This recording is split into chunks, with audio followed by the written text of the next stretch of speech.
Hello everybody, this is Hazel here from Graceful Embroidery.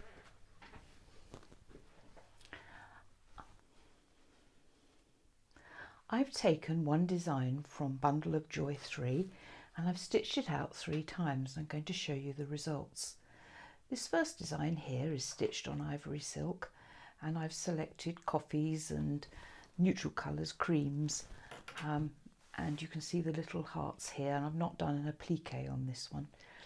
Not that happy with the colours here, but they were pretty randomly chosen as I was stitching out. But that gives you an idea. If you use slightly darker threads, your embroidery will stand out a little bit more. So that's one. Now this is a little bit more subtle, this one. It's been stitched out on very pale cream silk. As you can see, I cannot bear to stitch these designs out in one colour. I think they lose so much. But as you can see, this one, they're very subtle colours here.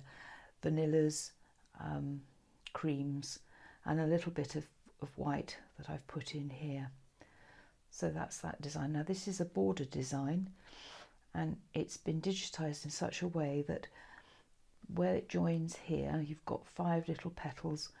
The middle one can actually be put on the end here if you want to complete it, or it's not there in readiness for this to be put that side, if you see what I mean. But now for a completely different version of it. Let's put some nice silk down so my mat doesn't show through. I stitched the same design out on tulle using a wash away stabilizer. Let's put it the right way around. And just as I started, I thought, oh, I wonder what would happen if I actually did the hearts, not as an applique, but actually as cut work.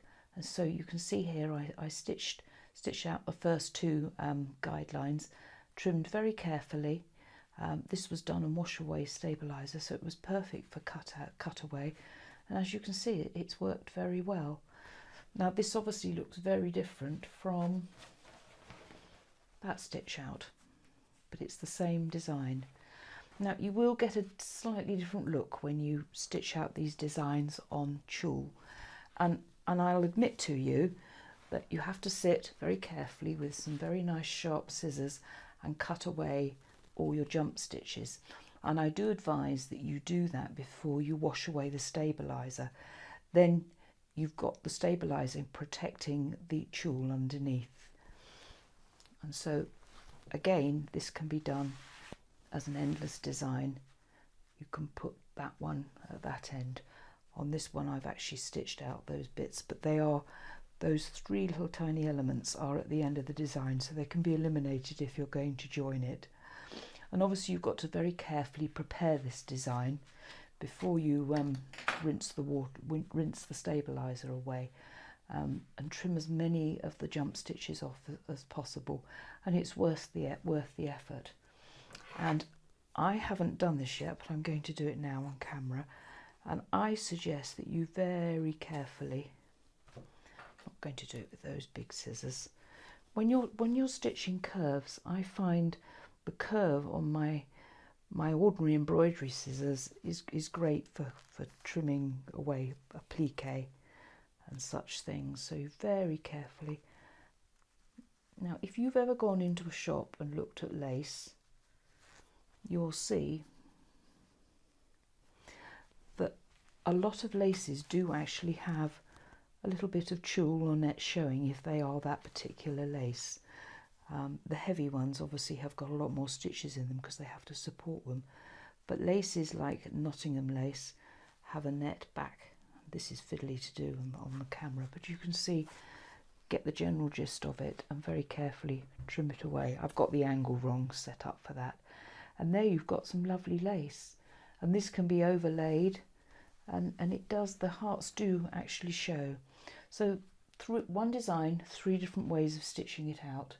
And of course, this emphasises what I was saying earlier on, that your colours bring out a lot of detail in the embroidery design.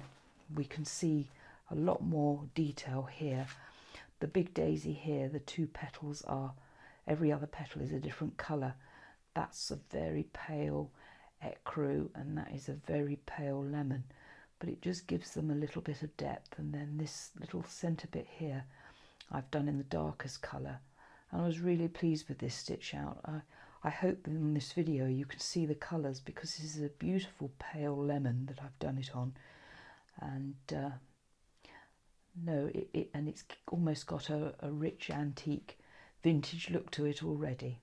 So there's a few ideas for you to explore and test out when you're using the designs from Bundle of Joy.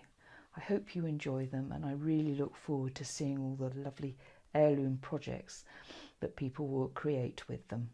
They're not just for babies' christening gowns, they're also suitable for weddings and any heirloom project. And remember that your choice of colours will make an awful lot of difference to the finished embroidery. Anyway, thank you for watching, and happy embroidering from Hazel at Graceful Embroidery.